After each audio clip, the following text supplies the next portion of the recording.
Je me souviens de ce soir-là. Quand j'ai ouvert la porte de ma chambre et trouvé la caméra cachée derrière le cadre photo de famille. Clignotant comme un œil accusateur qui avait tout vu de mes secrets les plus intimes. Antoine. Comment as-tu pu nous faire ça, hurla ma mère en larmes. Brandissant la cassette vidéo qui capturait mes baisers volés avec Thomas. Transformant notre amour en une arme qui brisa notre foyer en 1000 éclats.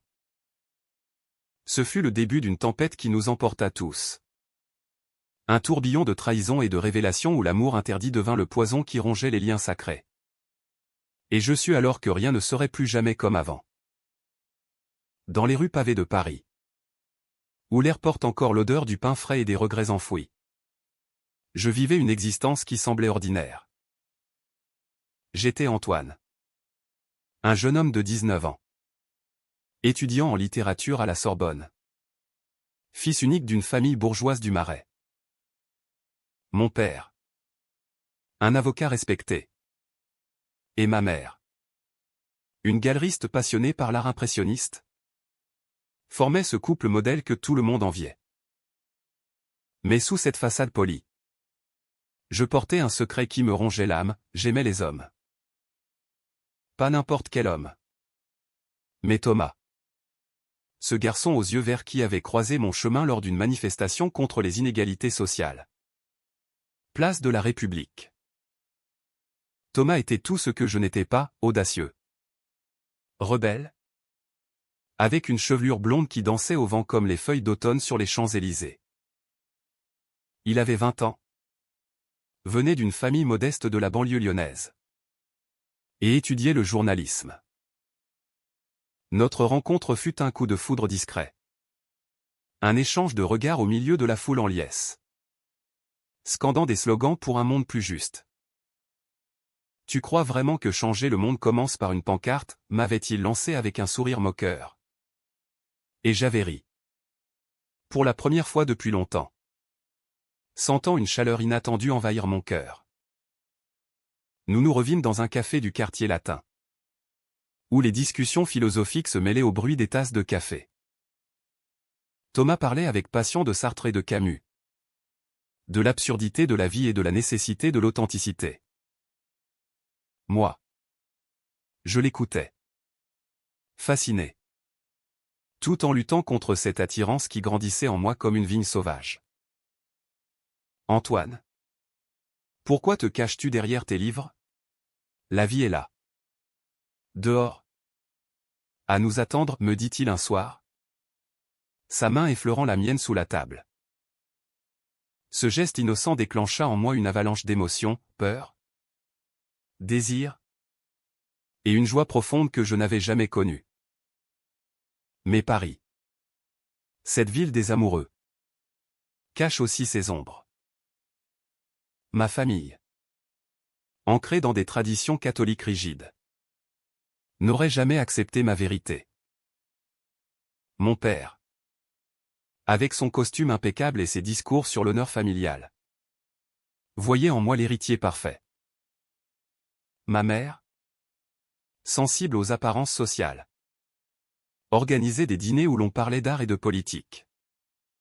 Mais jamais de sentiments profonds. Je vivais dans la crainte constante d'être découvert. Me réfugiant dans des mensonges anodins pour masquer mes sorties avec Thomas. Un jour, lors d'une promenade le long de la Seine, Thomas m'avoua ses sentiments. Antoine. Je ne peux plus faire semblant. Chaque fois que je te vois, mon cœur bat la chamade. Et toi? Ces mots me transpercèrent comme une flèche. J'hésitais, le poids de ma double vie m'écrasant. Mais je finis par murmurer, moi aussi. Thomas. Plus que tu ne l'imagines. Notre premier baiser fut volé sous un pont. À l'abri des regards. Avec le bruit de l'eau comme unique témoin.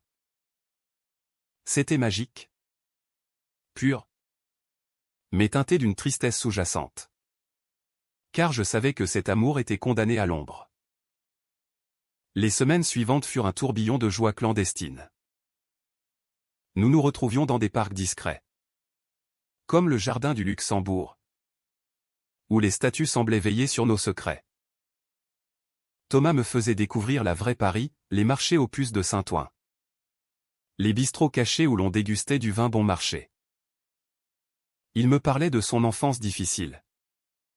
De parents divorcés qu'il avait forcés à grandir trop vite. J'ai appris à me battre pour ce que je veux. Antoine. Et je te veux. Toi. Ces paroles me touchaient au plus profond, me faisant questionner ma propre lâcheté. Pourtant, des fissures commençaient à apparaître. Ma mère remarqua mes absences prolongées. Mes regards distraits lors des repas familiaux. Antoine. Qu'est-ce qui te tracasse? Tu sembles ailleurs, me demanda-t-elle un soir. Ses yeux bleus scrutateurs posaient sur moi. Je balbutiai une excuse sur des examens stressants. Mais je sentais son inquiétude grandir.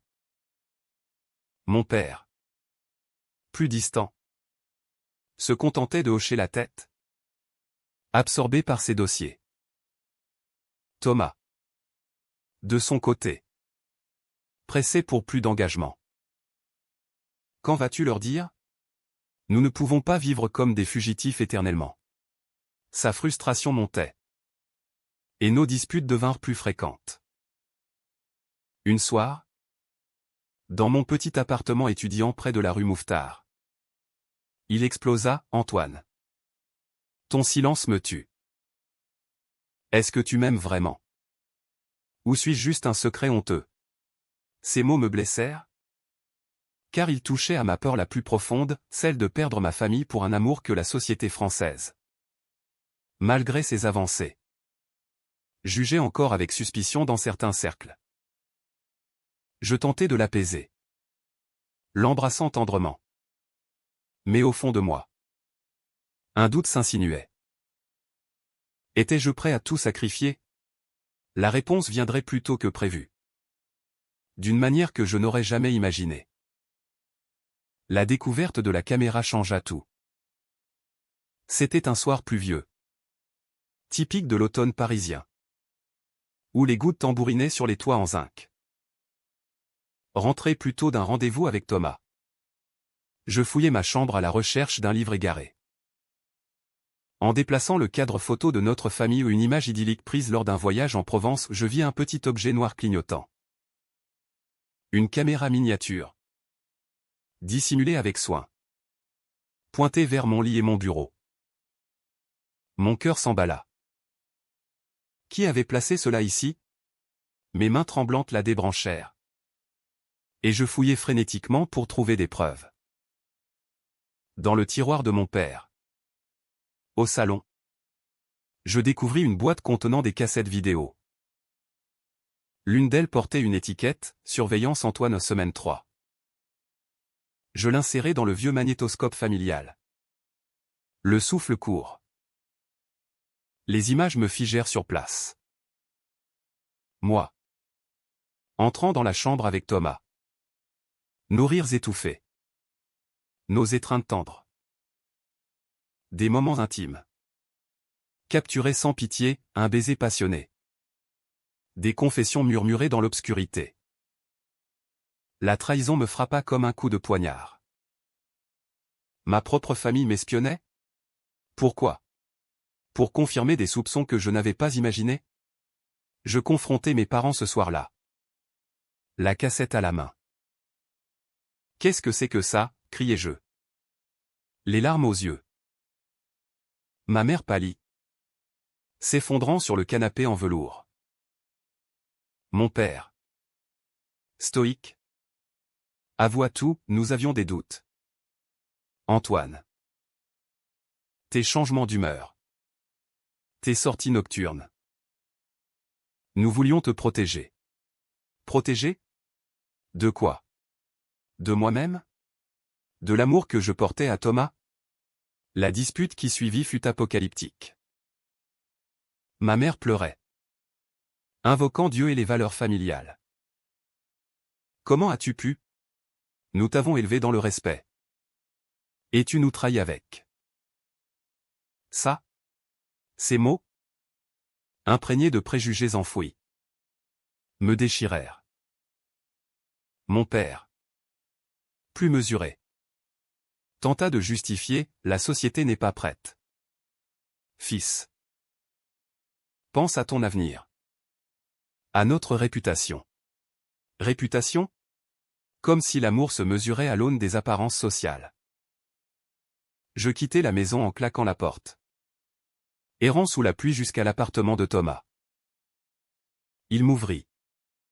Alarmé par mon état. Qu'est-ce qui s'est passé? Je lui racontai tout. Entre sanglots et rage. Thomas me serra dans ses bras, murmurant des mots apaisants. Mais je sentais sa colère monter. Tes parents ont franchi la ligne. Antoine. C'est une violation impardonnable. Les jours suivants furent un chaos émotionnel. Ma famille se fissura, mes parents se disputaient constamment. Ma mère accusant mon père d'avoir été trop dur. Lui reprochant à elle d'avoir été trop laxiste.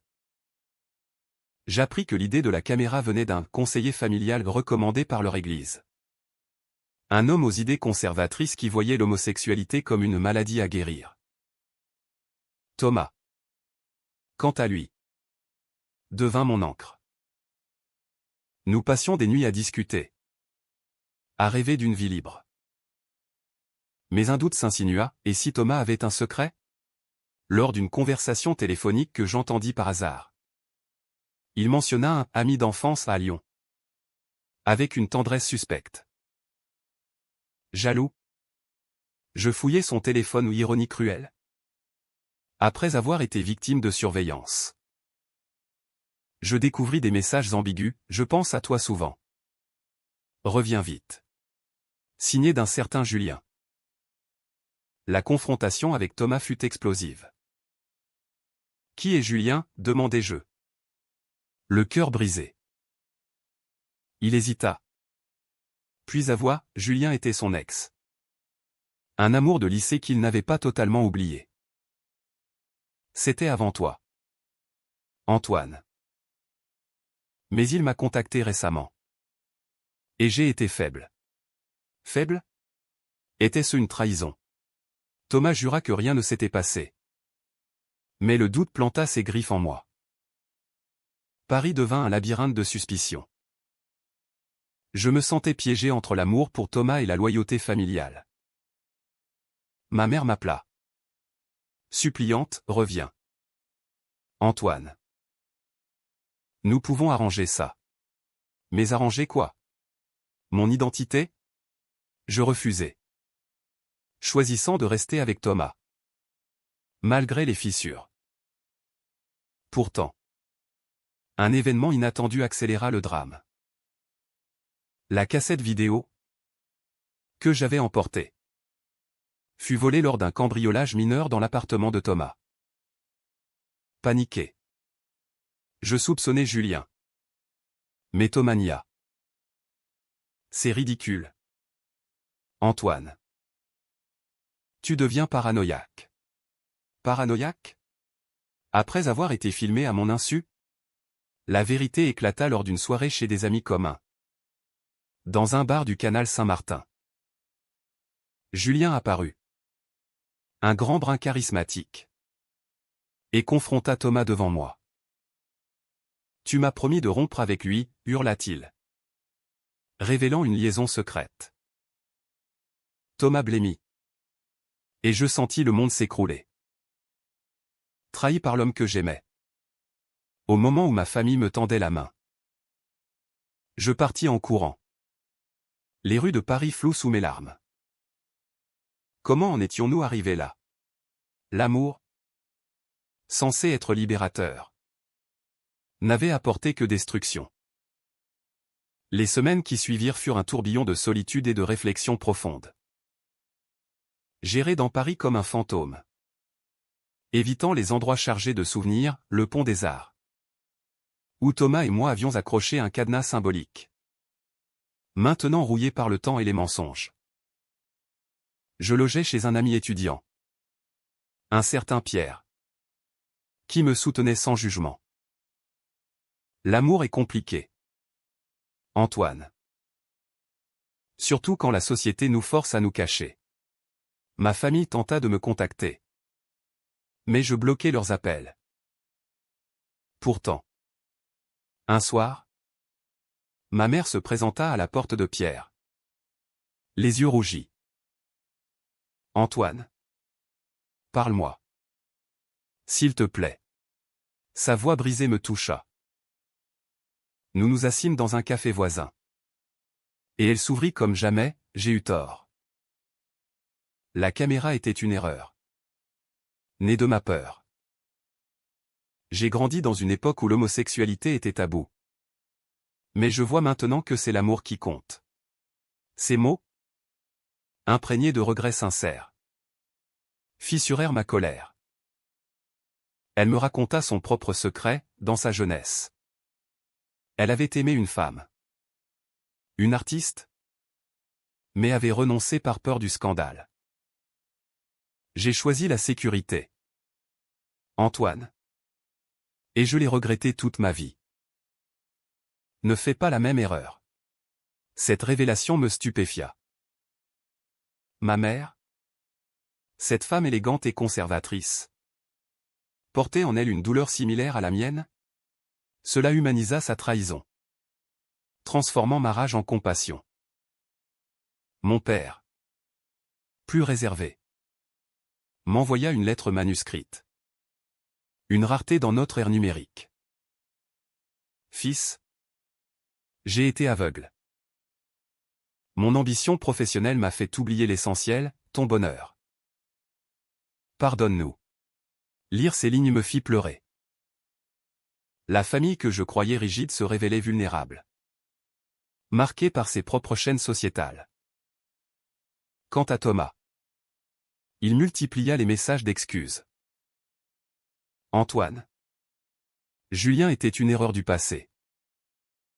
C'est toi que j'aime. Mais la confiance était brisée. Je l'ignorais, me concentrant sur ma guérison. J'assistais à des groupes de soutien LGBT à la maison des associations. Où des histoires similaires à la mienne me firent réaliser que je n'étais pas seul. Paris. Ville de la liberté. Abritait aussi ces espaces de solidarité. Où l'on partageait des cafés et des confidences. Un jour, lors d'une manifestation pour les droits queer place de la Bastille, je revis Thomas. Il tenait une pancarte, l'amour n'a pas de genre. Nos regards se croisèrent. Et il s'approcha, hésitant. Antoine. Je sais que j'ai tout gâché. Julien était une rechute. Né de ma peur de ton rejet. Sa vulnérabilité me toucha. Il avoua son propre traumatisme, un coming-out forcé à Lyon. Rejeté par sa famille. Qui l'avait rendu méfiant envers l'engagement. Nous parlâmes des heures. Assis sur un banc face à l'opéra. Thomas pleura. Révélant des cicatrices que je n'avais pas vues. J'ai trahi ta confiance parce que j'avais peur de la perdre. Cette honnêteté crue raviva des sentiments enfouis. Étais-je prêt à pardonner?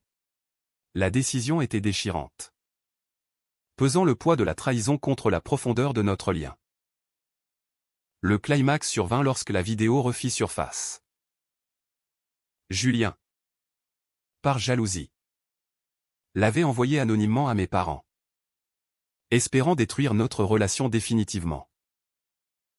Ma mère m'appela en panique, Antoine. Quelqu'un nous a envoyé ça. C'est horrible. Furieux.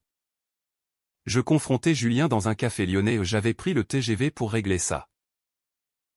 Pourquoi? Par pure méchanceté? Il ricana, Thomas mérite mieux que toi. Un fils à papa qui se cache. La dispute attira l'attention. Mais je restais calme. Canalisant ma rage en mots.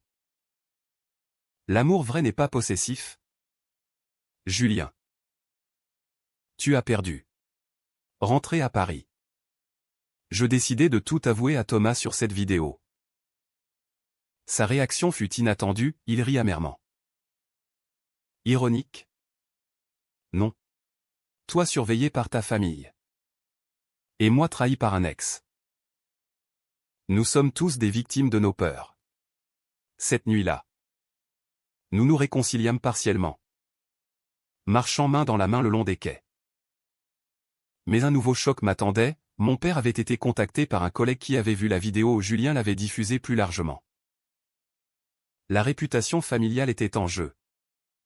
Et mon père risquait son poste. La famille se réunit en urgence. Nous devons nous unir, déclara ma mère. Pour la première fois, ils acceptèrent Thomas à table.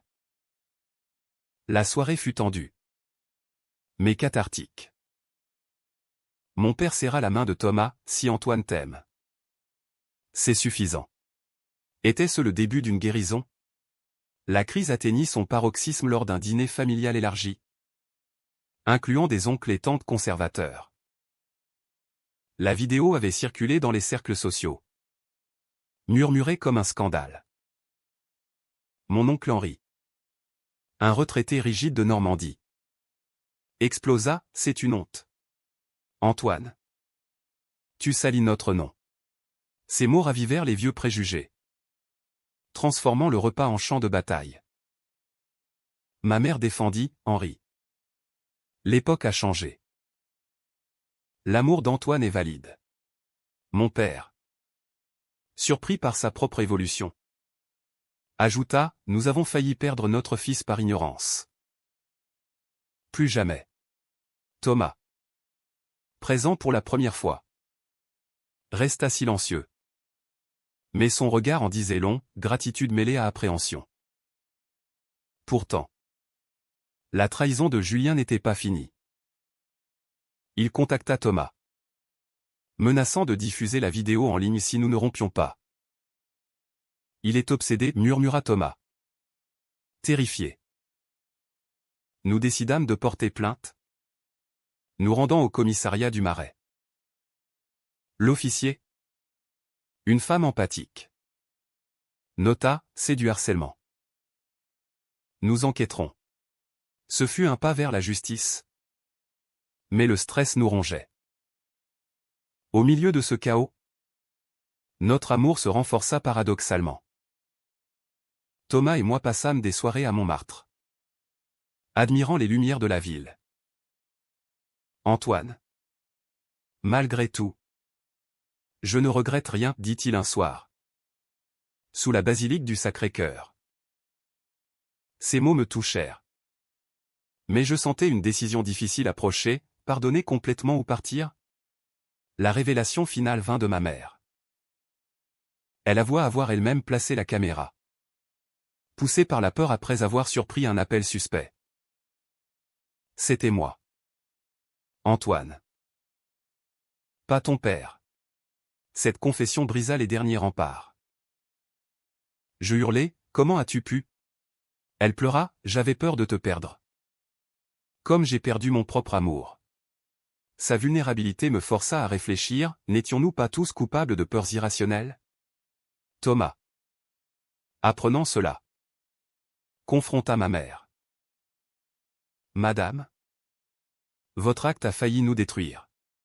Mais il ajouta, je comprends la peur. J'en ai eu aussi. Cette magnanimité me stupéfia. Peut-être l'amour vrai impliquait-il le pardon. Julien fut arrêté pour diffusion illégale, grâce à des preuves numériques. Le soulagement fut immense. Mais les cicatrices restaient. Ma famille s'engaga dans une thérapie collective, explorant des thèmes comme l'acceptation et les préjugés internes. Mon père, changé, organisa un voyage en Provence pour reconstruire. Thomas et moi prîmes du temps séparés. Pour guérir. Revenons plus fort, proposai-je. Il accepta. Avec un baiser doux sur le front. Paris, témoin de nos tourments, devint aussi le berceau de notre résilience. Les mois passèrent, marqués par des lettres échangées, des appels tardifs, Thomas déménagea à Paris définitivement, trouvant un job dans un journal local. Moi, je repris mes études, plus confiant en mon identité. Un soir d'été, sous les étoiles du jardin des Tuileries, nous nous retrouvâmes. « Antoine, es-tu prêt ?» demanda-t-il. Je hochai la tête, oui. Pour de bon. Notre étreinte fut un nouveau départ, teinté de leçons apprises. Ma famille nous invita à un dîner réconciliateur. Mon père leva son verre, à l'amour, sous toutes ses formes. Ma mère embrassa Thomas sur la joue, bienvenue dans la famille. Pourtant, la paix fut éphémère. Un article anonyme parut dans un tabloïd, relatant notre histoire avec des détails intimes de la vidéo. Scandale dans la bourgeoisie parisienne, un fils gay filmé en secret. Le choc fut total. Mon père perdit un client majeur. Ma mère vit sa galerie boycottée par des conservateurs. La source ? Julien, libéré sous caution, avait vendu l'histoire. La rage collective nous unit. Nous poursuivîmes le journal en justice, arguant violation de la vie privée. L'affaire fit les gros titres, transformant notre drame personnel en débat public sur les droits LGBT en France. Thomas et moi témoignâmes, mains jointes. Notre amour n'est pas un spectacle, déclarai-je au tribunal. Le juge, ému, condamna Julien à une peine ferme et le journal à des dommages. Cette victoire fut douce amère, car elle exposa nos blessures au monde. Mais elle catalysa le changement. Ma famille devint militante, ma mère organisa des expositions sur l'art queer. Mon père défendit pro bono des cas similaires. Thomas écrivit un livre sur notre histoire, anonymisé, qui devint un best-seller, inspirant d'autres. Pour nous, ce fut l'occasion de grandir. Antoine, cette épreuve nous a rendus plus forts, dit Thomas lors d'une promenade en Bretagne, où nous fuyions les médias. Ses yeux verts brillaient d'une nouvelle maturité. Le dénouement vint lors d'un Noël familial à Paris. Sous les lumières des Champs-Élysées, nous annoncions notre engagement. Nous nous marions, déclarai-je. Ma mère pleura de joie. Mon père serra Thomas dans ses bras. Fils, je suis fier. La cérémonie eut lieu dans une petite chapelle de Provence, entourée d'amis et de famille. Voix échangées sous un ciel azur, symbolisant la Renaissance. Je t'aime, Thomas, malgré les tempêtes. Et moi, Antoine, pour l'éternité. Des années plus tard, adoptant un enfant, nous construisions une nouvelle maison, loin des caméras et des secrets. Paris, notre muse, nous rappelait que l'amour triomphe, même dans l'adversité. Ainsi se termine notre histoire, non pas en ruine, mais en espoir. La vérité filmée avait failli tout détruire, mais elle avait finalement libéré nos cœurs. Dans cette France en évolution, où l'amour gay trouve sa place, nous vivions pleinement, humains et aimants.